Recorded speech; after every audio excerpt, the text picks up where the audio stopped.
क्रियेयं पूर्वाचार्यानुक्रमेण सकलकर्मस्यार्थं भावपूजा वंदना सौ समेतं त्रि सिद्धभक्ति कायोत्सर्गं करोम्यहम्।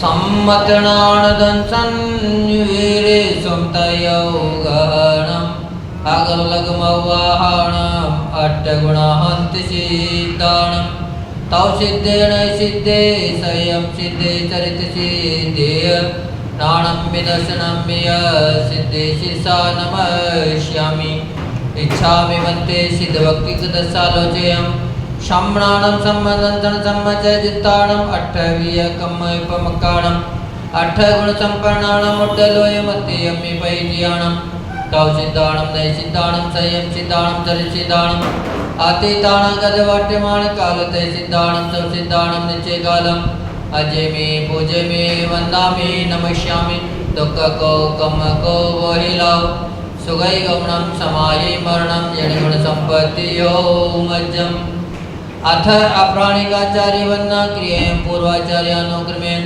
सकलकर्मस्यार्थं भावपूजा वंदना सौ समेतं त्रि श्रुतभक्ति कायोत्सर्गं करोम्यहम्।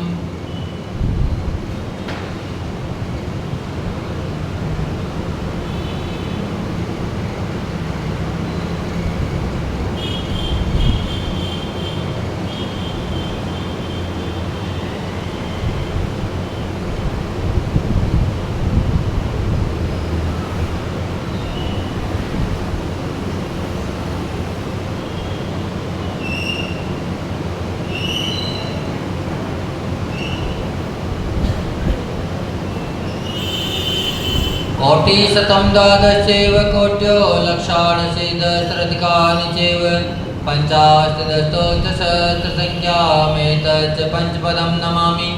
अरिहन्तवासी यत्तं गणहरदेवमन्त्रियं समं परमानिवर्तजित्तो सुदृढानमवयं शिरसा इच्छामि वन्ते सुतभक्तिगतसालोचयम् अंगोभंगोपायने पौडे परिमासुत्परिमाण योगा ओप गए चोलिया चैवे सुत्ते दम्मकाय निचे कालम अजय में पूजे में वंदा में नमस्यामि दुःखको कमको वैला सुगै गमनं समाहि मरणं जिणगुण संपत्तियो मज्जम्।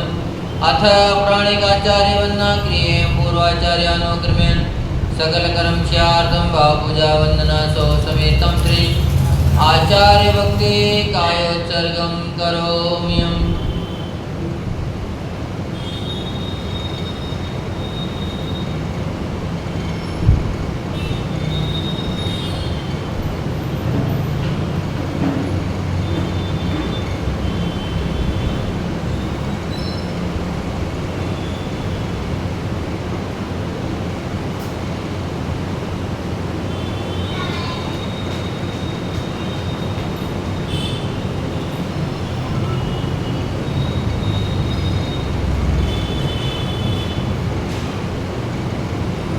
सुजलिपार्गेभ्य स्वपरिमतभावना पटिमतेभ्य स्वचरितपोनिधिभ्यो नमो गुरुभ्यो गणो गुरुभ्य छत्तीसगुणसमज्ञे पञ्चविहाचारणकरणसन्दर्शे शिष्यानुग्रहकुशले धम्मायिनी सदा वन्दे गुरुभक्तिसंयमेन तरन्ति संसारसायिनं घोरं क्षीणन्ति अट्टकमं जर्णमरणं न पावन्ति ते नेत्रमन्त्रोमनिरता ध्यानाग्नियोत्राकुला षट्कर्मापिरपोस्तपोदन्दना साधु क्रिया साधवा शीलप्रावरण गुणप्राण चंद्रार्कते ज्योतिका मोक्षद्वार कपाटपाटनवटा पीडन्तु मां साधवा गुरुः पान्तो नो नित्यं ज्ञानदर्शननायिका चारित्राणो गम्भीरा मोक्षमार्गोपदेशिका इच्छामि मन्ते आयुर्वेदिकदशालोचयं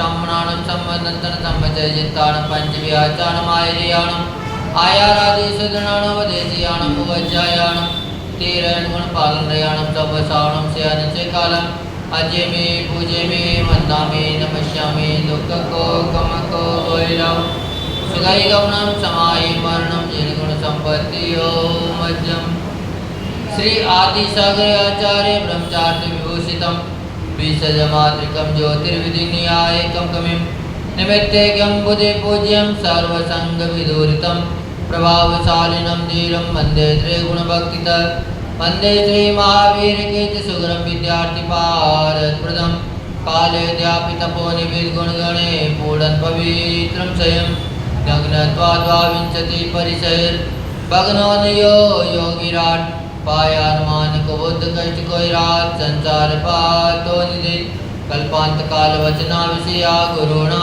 लोकोत्तरा तिर्गुणस्तवनं प्रशंसा स्वामिन् नमो शिरसा मनसा वचोभि दद्यांच मलमल सागर सूर्यवर्या स्वाध्याय ध्यान तप त्याग महान मूर्ति सिद्धांत सार कुशलोचन देव वक्त्या महावीर कीर्ति गुरुवर्य सुपट शिष्या नित्यं नमामि श्री सन्मति सागराय तोभ्यं नमो रवि समातव तेजकाय तोभ्यं नमो सहि समुज्जल वैभवाय तोभ्यं नमो दुर्गजाल विनाशनाय तोभ्यं नमो गुरु विराग शिवक्त्रताय तोभ्यं नमो परम रूप दिगंबराय तोभ्यं नमो सुजिन शासन वर्धनाय तोभ्यं नमो गुरु विराग सुनंदनाय तोभ्यं नमो गुरु विमर्शयतीश्वराय तोभ्यं नमो गुरु विमर्शयतीश्वराय तोभ्यं नमो गुरु विमर्शयतीश्वराय तोभ्यं नमो श्री विषम सागराय तोभ्यं नमो श्री विश्वज्ञ सागराय हे स्वामी अधिष्ठान मलवणी सुमनिवत्करे मंचा वच्चा करुणा तत्कार्य बोधने आहारी विहारी निहारी च रागिन दोषिन मोहिन मय लज्जा प्रमादेवा जागणे सपने च ज्ञाता ज्ञात भावे अतिक्रम अधिक्रम अतिचारण नाचार इत्यादि दोषा लग्ना तांचमिता प्रायश्चितारिं शुद्धं क्रियताम्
जय देवाते भगवान श्री शांतिनाथ भगवान की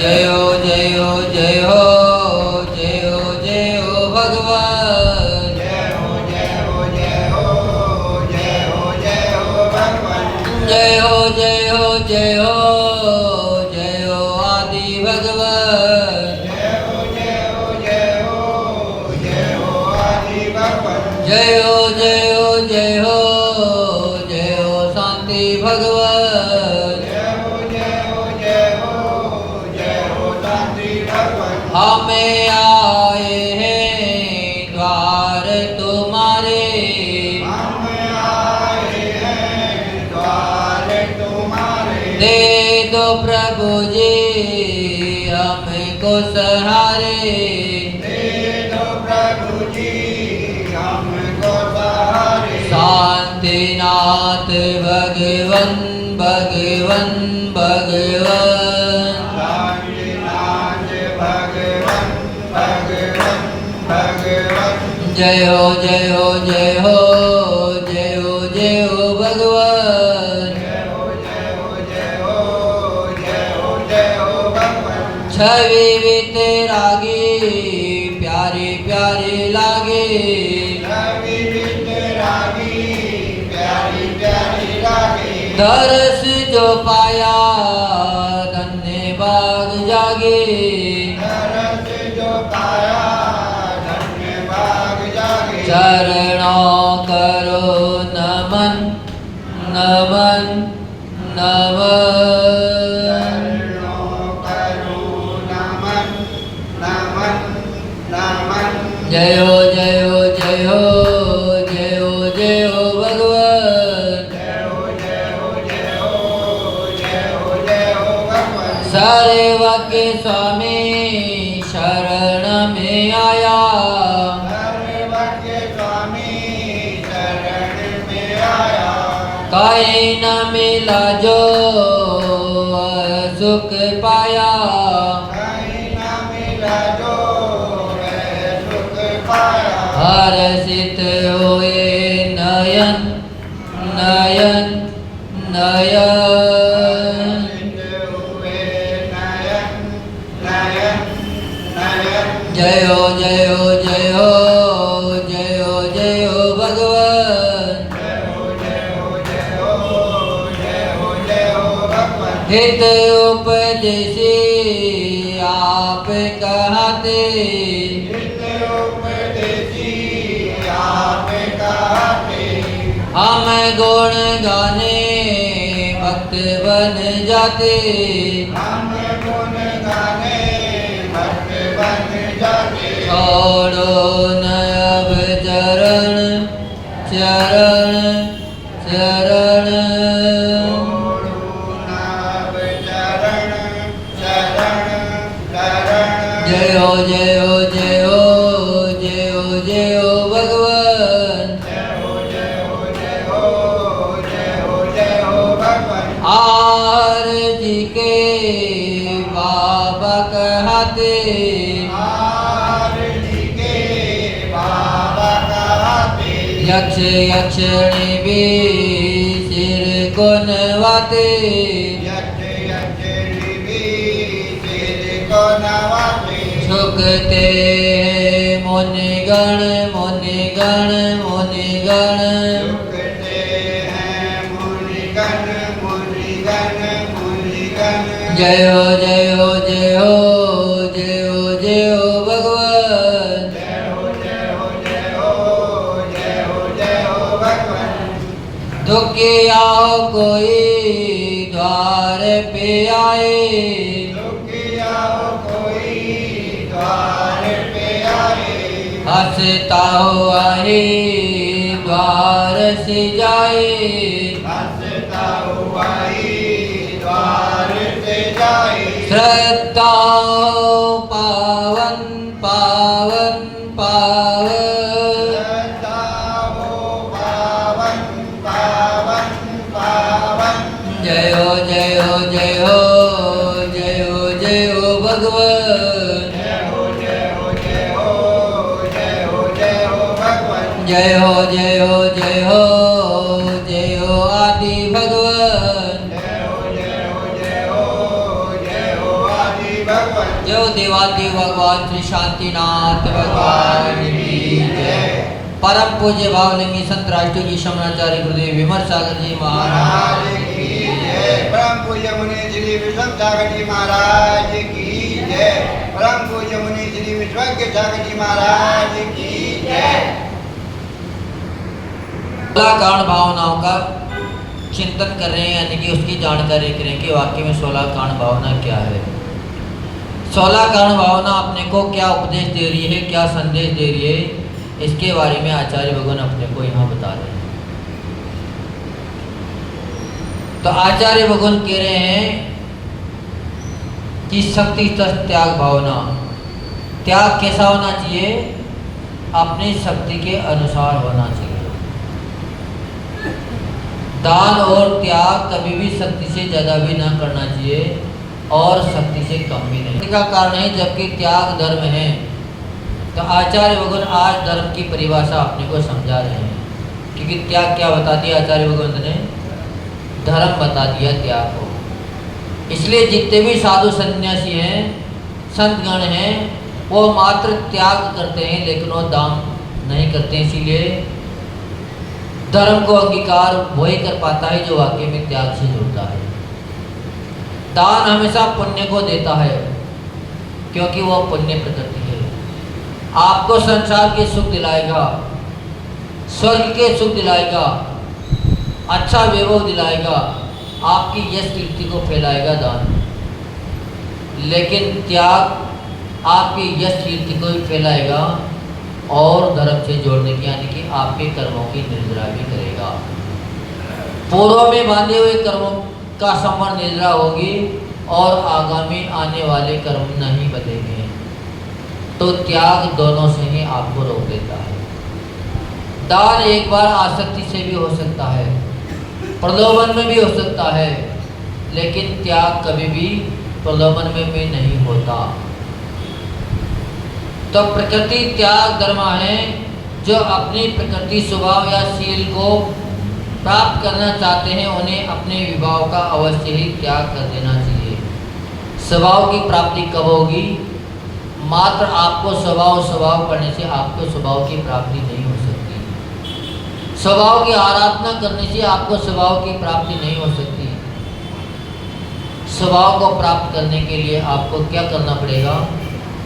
आपको विभाव से दूर होना पड़ेगा।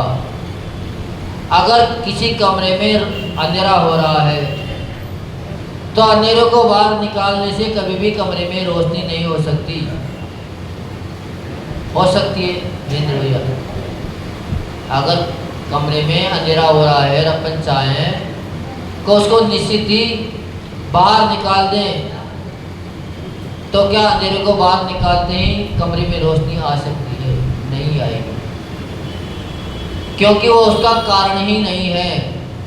तो निश्चित ही अगर अपने को कमरे में रोशनी करनी है तो अंधेरे को बाहर नहीं निकालना है, मात्र उसमें बल्ब जला देना है, दीपक जला देना है, स्वतः ही अंधेरा वहाँ से निकल के बाहर चला जाएगा। हाँ, दान से केवल पुण्य बनता है लेकिन निर्जरा नहीं होती। और त्याग से दोनों ही चीज मिलती है।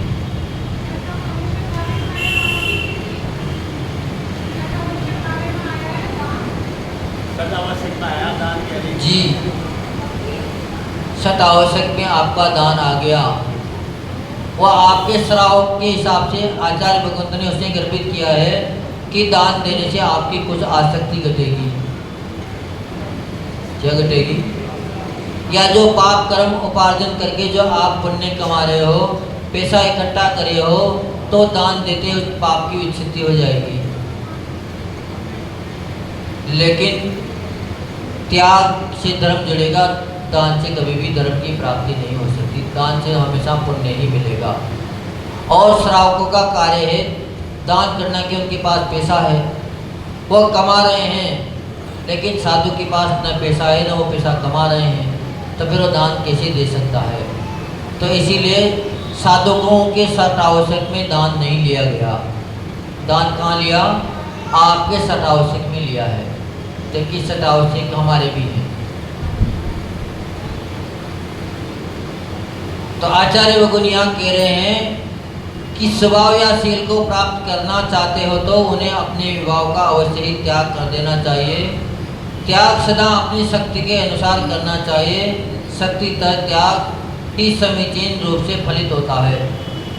अगर शक्ति है आपकी 2 उपवास करने की और आपने 2 उपवास कर ली तो निश्चित ही आपको बहुत ही ऊर्जा मिलेगी और आपकी साधना भी बहुत अच्छी होगी। लेकिन शक्ति आपकी 2 उपवास की है और अगर आपने 4 का नियम ले लिया तो निश्चित ही पहले तो आप साधना कर रहे थे, 4 मर पचकर कर भी लिए, हो भी जाएंगे, लेकिन आपका शरीर 8 दिन तक क्षीण हो जाएगा। 8 दिन तक भी आपको कार्य करने की क्षमता नहीं रहेगी। इसीलिए आचार्य भगवान कह रहे हैं कि त्याग हमेशा शक्ति के अनुसार करना चाहिए, लेकिन श्रद्धान पूरा करना चाहिए। कि जैसा आचार्य भगवंतों ने कहा है, जैसा तीर्थंकर भगवान की वाणी में आया है वास्तव में ऐसा ही, उनके अलावा कुछ नहीं हो सकता। जो उन्होंने कह दिया वह अकाट्य है, सत्य है, उसके ऊपर पूर्ण दृढ़ता से श्रद्धान होना चाहिए। अज्ञान दशा में किया गया त्याग विशुद्धि के स्थान पर संक्लेशता का ही हेतु होता है। आ गई वही बात। अगर अज्ञानतावश आपने भावुकतावश अगर त्याग कर दिया, किसी व्यक्ति ने किया कि मैं रात्रि भोजन में नहीं करूँगा, आपके किसी रोग बीमारी का रोग था, आप इतना नहीं कर सकते थे, चारों ही प्रकार का आप त्याग नहीं कर सकते थे क्योंकि आपको बीमारी है, आपको दवा लेनी पड़ेगी या पानी आपको लेना पड़ेगा। लेकिन दूसरे की देखा देखी में आपने भी चारों ही प्रकार का आहार का त्याग कर दिया, तो आपकी वह संकलेशता बढ़ा देगा। लेकिन जो व्यक्ति स्वस्थ है उसकी संकलेशता नहीं बढ़ाएगा वो। तो इसीलिए कभी भी देखा देखी में अज्ञानतावश कभी भी त्याग नहीं करना चाहिए। सुबह भी आज का चैप्टर यह आया था कि निश्चित धर्म के मार्ग पर व्यक्ति को आगे बढ़ना चाहिए, क्योंकि धर्म के मार्ग पर आगे बढ़े बिना भी आपका कल्याण नहीं होगा। लेकिन देखा देखी में या दिखावे के लिए कभी भी आगे नहीं बढ़ना चाहिए। ये सारा संसार दिखावे में चल रहा है, ऐसा नहीं है। इसीलिए कहा है कि शक्ति बढ़ाने से शक्ति बढ़ती भी है, लेकिन कैसे बढ़ानी चाहिए? धीरे धीरे अभ्यास रूप बढ़ाना चाहिए। एक दिन आपने 4 घंटे का त्याग किया, दूसरे दिन 6 घंटे का त्याग कर दीजिए, 4 दिन बाद 8 घंटे का त्याग कर दीजिए। आपकी धीरे धीरे शक्ति बढ़ती चली जाएगी। आचार्य भगवान कहते हैं कि कान की लोल और पेट को जितना बढ़ा है उतना ही ये बढ़ता है, और इसको जितना घटाना चाहे उतना ही ये घट जाता है। यानी कि कई बार आपने देखा होगा कान कंधे तक भी आ जाते हैं लोगों के। आप धीरे धीरे उस पर भारी वजन के कुंडल पहनना धीरे धीरे शुरू कर दीजिए, कान कभी भी नहीं छिदेगा, धीरे धीरे आपका कान लंबा हो जाएगा, यहाँ तक कि कंधों से टच हो जाएगा वो। और छोटा करना चाहोगे तो धीरे धीरे छोटा भी हो जाएगा। ऐसे ही पेट के लिए कहते हैं कि अगर आप धीरे धीरे खुराक बढ़ाओगे तो आप 10 रोटी 15 रोटी तक खा सकते हो, और अगर घटा दिया आपने तो 2 रोटी में भी आप अपना कार्य चला सकते हो। ऐसा नहीं कि नहीं चलता हो। तो अज्ञान दशा में किया गया त्याग आपको संक्लिष्टता का हेतु बनेगा। इसलिए सदैव सम्यक ज्ञानोपरांत ही त्याग श्रेष्ठ है। अपनी शक्ति से कम त्याग करने वाला अज्ञानी है। अब आपने कह दिया कि महाराज हमसे एक दिन में भी परेशानी आ जाती है, तो ऐसा भी नहीं है। आप अपनी शक्ति को छुपा रहे हो, तो वो भी क्या बता दिया आप आचार्य भगवंत ने? अज्ञान दशा बता दी। साहती वह भी अज्ञानी है जो शक्ति से अधिक त्याग करके संयम से च्युत हो जाता है, क्योंकि संसार में संयम का बड़ा महत्व है। सभी को पता है इस पंचम काल में सहन कमजोर है। तो ऐसा त्याग भी आचार्य भगवंत ने साधुओं को भी नहीं बताया कि तुम महीने महीने की उपवास करो। आपकी शक्ति है तो निश्चित ही करना चाहिए, मना नहीं है, क्योंकि मुनिराज 4 महीने के उपवास वाले भी होते हैं। चतुर्मास की 4-4 महीने के उपवास कर लेते, लेकिन आपकी अगर शक्ति नहीं है तो आप मत करिए। आप तो प्रतिदिन आहार को जाइए। इस पंचम काल में साधुओं के लिए क्या बोल दिया कि आप प्रतिदिन आहार को जाइए, एक दिन भी उपवास मत करिए, फिर भी आपको उस गति की प्राप्ति हो जाएगी। क्योंकि आहार करते हुए साधुओं को भी कर्म निर्जरा का साधन बताया गया है, और उपवास करते हुए गृहस्थ को भी कर्म निर्जरा का साधन नहीं बताया। क्यों? क्योंकि साधु आहार करने की आसक्ति को बढ़ाने के लिए जा रहा है, अपने नियम संयम को सामायिक को बढ़ाने के लिए आहार करने जा रहा है। लेकिन गृहस्थ उपवास तो कर लिया, लेकिन उपवास के दिन ही दूसरे दिन के सारे पारने की तैयारी पहले ही दिन कर लेता है। जबकि साधु को दूसरे दिन भी कोई भरोसा नहीं है, आज उपवास के बाद दूसरे दिन उसका पारना हो ही जाए। जिसने पहले निजी संपत्ति से परिचय कर लिया है, बाद में बाह्य वस्तु का त्याग किया है, ऐसा परम पुरुष त्याग मार्ग में अडिग रहता है। त्याग मार्ग त्याग मार्ग नहीं है, अपितु वह अपेक्षा से प्राप्ति मार्ग भी है, क्योंकि जो जितना ज़्यादा त्याग करता है उसको उतना ही ज़्यादा मिलता है। ये बिल्कुल सत्य है।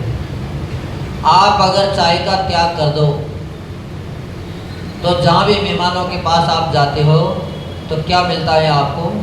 एक कप चाय मिलती है, और उस कप में भी आधा कप तो मसाले से नीचे भरा हुआ रहता है, मात्र दिखता है बहुत बड़ा। हाँ, तो क्या मिलेगा? 4 गुण चाय मिलेगी। लेकिन अगर आपने चाय का त्याग कर दिया तो जब भी आप मेहमान के यहाँ जाओगे आपको निश्चित ही दूध मिलेगा। और दूध कभी भी कप में नहीं आता है, दूध हमेशा गिलास में आता है। ये बात हमें बहुत जल्दी समझ में आ गई थी, तो हमने बचपन में भी चाय का त्याग कर दिया था। 98 से पहले ही त्याग कर दिया था हमने चाय का। तो जहाँ भी जाते थे वहाँ हमें वाकई में दूध ही मिलता था। तो त्याग हमेशा प्राप्ति का कारण है। जितना आप त्याग करोगे उतना ही उत्कृष्ट मिलता जाएगा। देख लो, हमने एक घर का त्याग किया। किसका किया? एक घर का त्याग किया मात्र हमने। कितने घर बन गए हमारे? एक परिवार का त्याग करके आए, कितने परिवार बन गए यहाँ? घर पे एक व्यक्ति भी थाली लगा के सजा के भोजन नहीं कराता था। कहते थे क्या बना दी है लेके खा लेना, वहाँ रखी है, पर यहाँ एक एक ग्रास भी बड़े सोच के मना के खिलाया जाता है कि महाराज जी एक ग्रास हो गए। तो त्याग के लिए इसीलिए आचार्य भगवंत ने किया कि त्याग का साधन नहीं है, त्याग प्राप्ति का साधन है। जितना आप छोड़ते जाओगे उतना ही आपको अधिक मिलेगा। अरे यह अनुभव की बात है, साक्षात अनुभव बता रहा है ये बात। जो नदी अपने दोनों तटों को देखकर बहती है वह नदी अपने लक्ष्य को प्राप्त करने में समर्थ होती है, और जो अपने तटों को न देखकर बहती है वह नदी रेगिस्तान में बिखर कर सूख जाती है।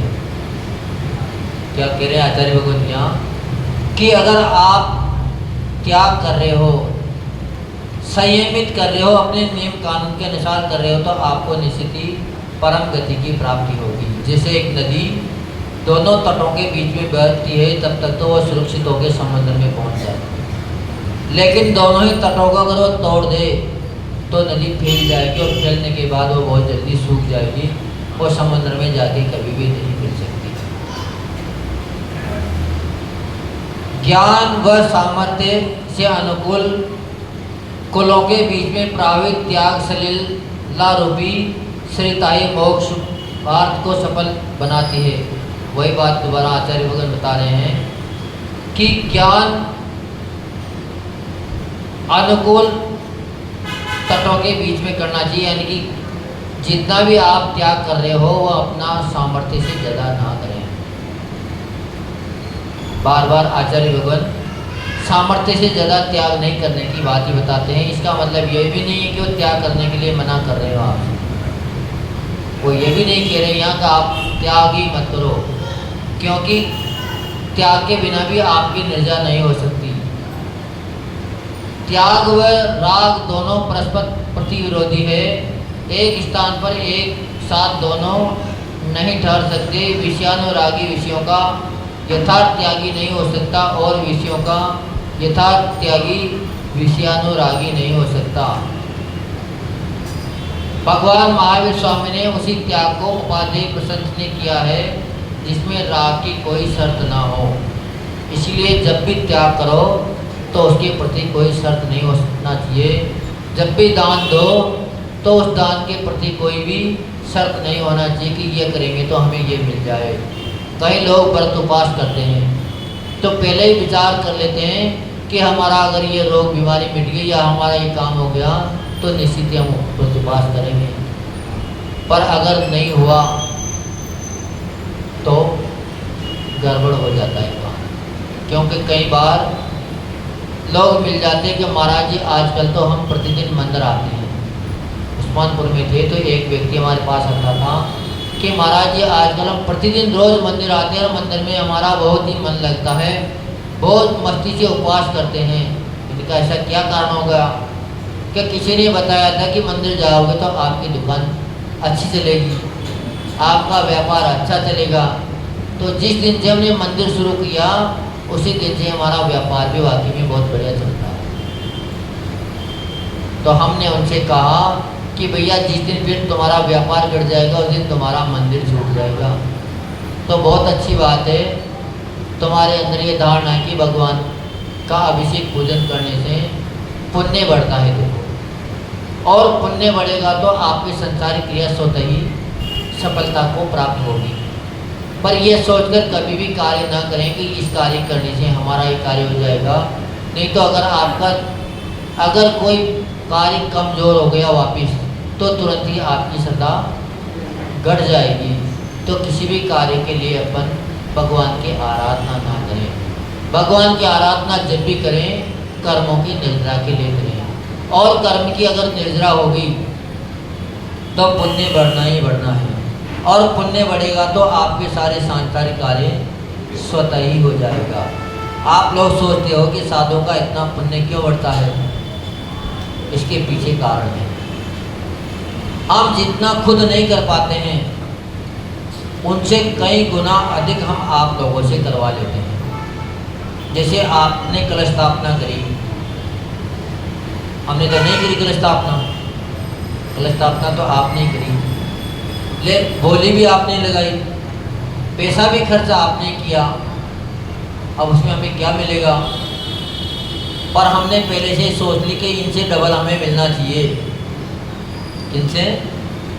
जो ये लाखों रुपए खर्च कर रहे हैं उनसे भी डबल हमें मिलना चाहिए।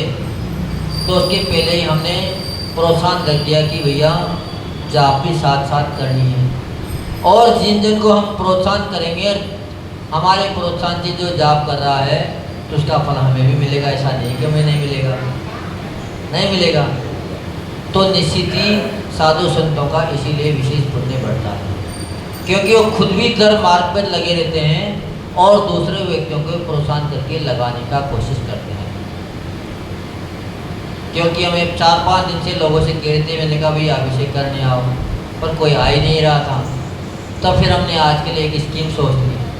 मैंने कहा उसे से हार लिया जाए जो अभिषेक करने आए, और उसे हार ही नहीं लिया जाए।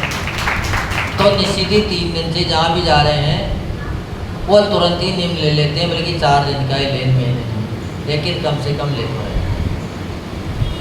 उन्होंने कहा कि महाराज आपको इसे क्या मिलेगा, एक ने सवाल भी कर दिया।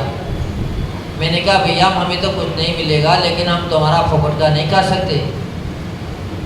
हाँ, हम खा के जा रहे हैं, पेट भर के जा रहे हैं, तो उसके बदले तुम्हें कुछ तो दे जाएं हम।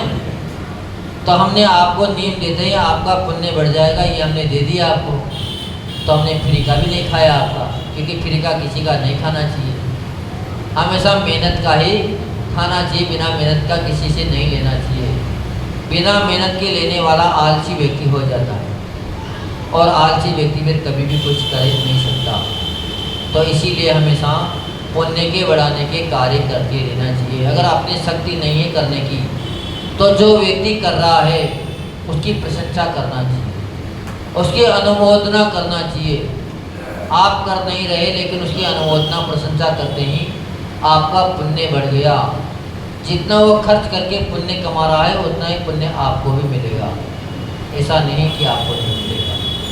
तो निश्चित ही प्रोत्साहन करना चाहिए व्यक्ति को, और जो कर रहा है उसकी भावना भी बनाना चाहिए। इसीलिए हम प्रतिदिन शांतिधारा में सभी कलशों वालों का बारी बारी से नाम लेते रहते हैं। तो उन्होंने दान किया है तो उनको उसका फल भी निश्चित ही मिलना चाहिए। भगवान महावीर स्वामी ने उसी त्याग को उपाधि प्रशंसनीय कहा है जिसमें राग की कोई शर्त ना हो। त्याग वितरागता का पोषक है, वही त्याग सार्थक है।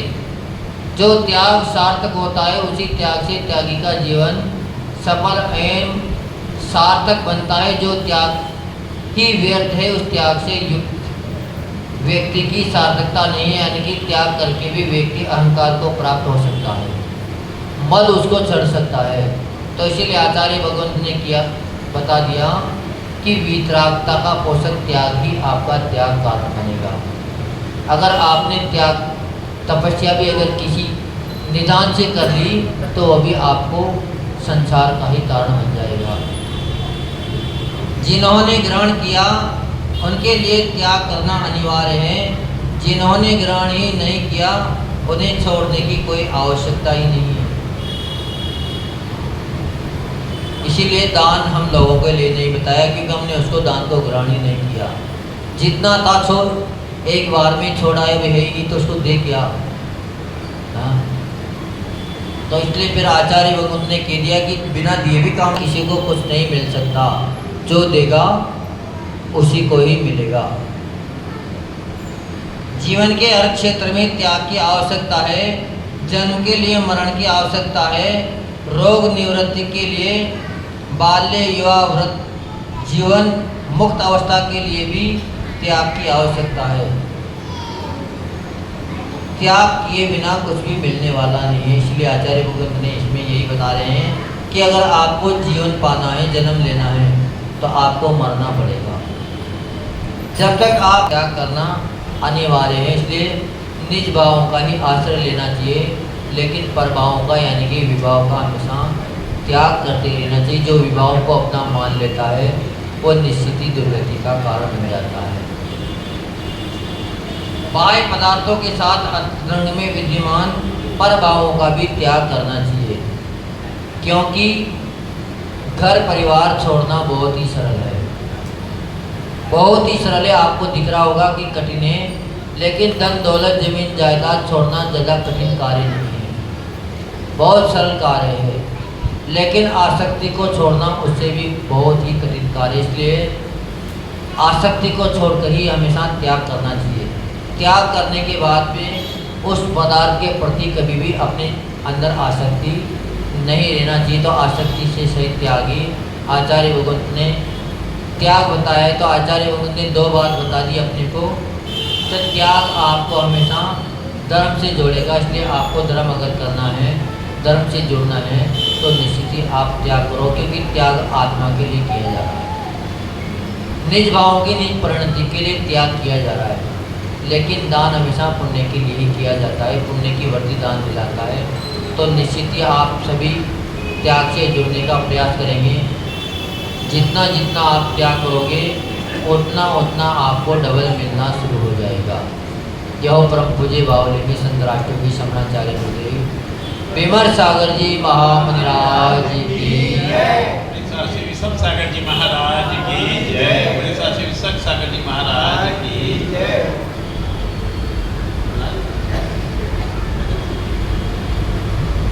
आप सुनाओ, काम सुनाए, आप सुनाओ। मीना जी, मीना आ जाओ।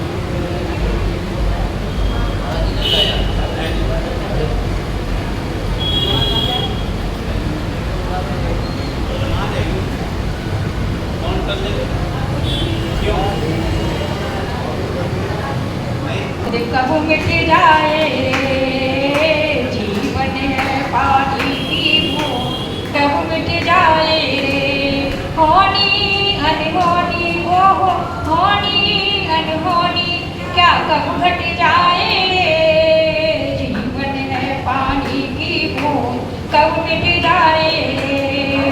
साथ निभाए साथ निभाएगा बेटा, सोच रहा लेटा लेटा लेटा। पापों में वो हो, पापों में तू क्यों आनंद मनाए रे, जीवन है पानी की बूंद, कब मिट जाए रे। हाँ होनी अनहोनी क्या कब घट जाए रे, जीवन है पानी की बूंद, कब मिट जाए रे। हाथों में लेके लकड़ी थाम थाम चाल हो गई मस्तानी, हाथों में लकड़ी थामी चाल हो गई मस्तानी।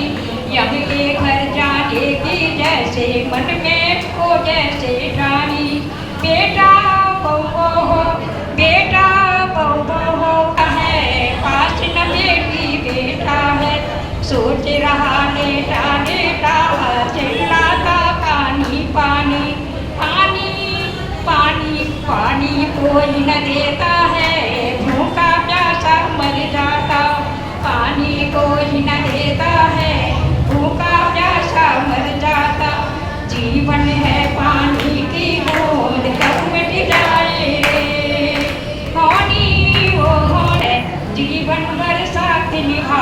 है, जिसकी चिंता कर करके अपना चैन गमाता है। तेरा ही बेटा, ओहो तेरा ही बेटा, तुझे आग लगाए रे। जीवन है पानी की बूंद, कब मिट जाए रे।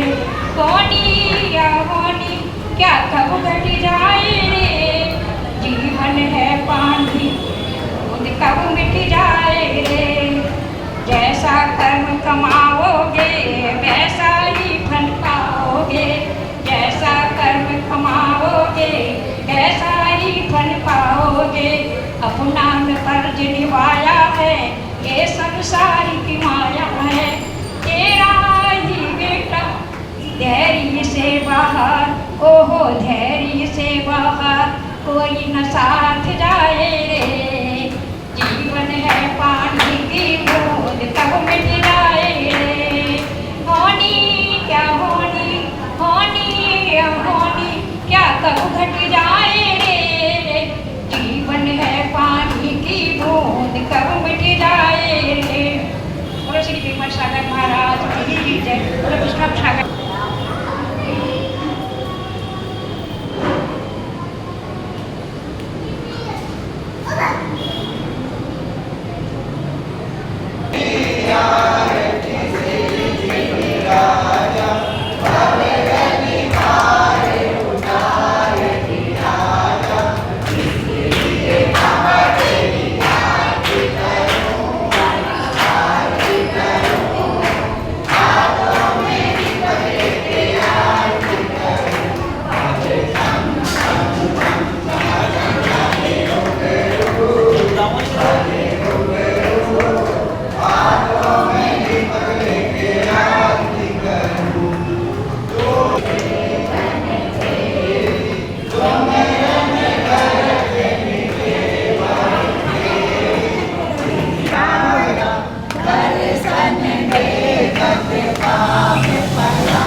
भगवान की आया, भावों का जीवन लाया, कंचन की चारी गुरुवर आरती। ओ गुरुवर हम सब उतारे तेरी आरती।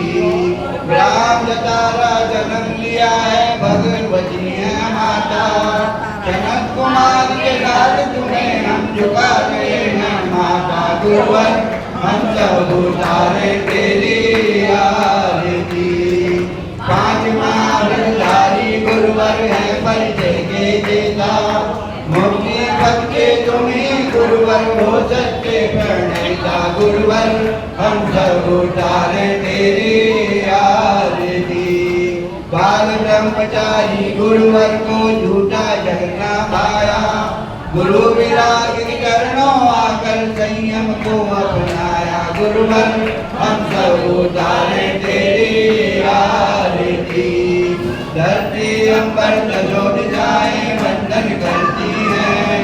सारी सृष्टि गुरु चरणों में अभिनंदन करती है। गुरुवर हम सब उतारे तेरी आरती। करुणा सागर गुरु हमारे चरणों में भर जाए। जब तक मुक्ति मिले ना हमको, वह तुमको पाए। गुरुवर हम सब उतारे तेरी आरती। गीत रागता गुरु की जलिया नित जलती है, चरणों में नत होके साधना अभिनंदन करती है। गुरुवर हम सब उतारे तेरी आरती। छोटे बाबा हार के आप कहते, जो भी श्रद्धा से आता है सबके कैसे मिटाते। गुरुवर हम सब उतारे तेरी आरती। अच्छे नारी बाबा है ये जो भी चरणों आते, अपने मन की सभी मुरादें को पूरी कर जाते। पेपर अभी जमा करेंगे, हम सब उतारे तेरी आरती। प्रभु रघुनंदन सुरनर सब गुण गाते, यज्ञ यक्षिणी जंग देव गण पूजा नित्य रचाते। गुरुवर हम सब उतारे तेरी आरती। रत्नों का दीपक लाया, बाहों का भी बरलाया, कंचन की थाली गुरुवर आरती। ओ गुरुवर हम सब उतारे तेरी आरती। ओ गुरुवर हम सब उतारे तेरी आरती। बड़ा ब्रह्म पूज्य मुनि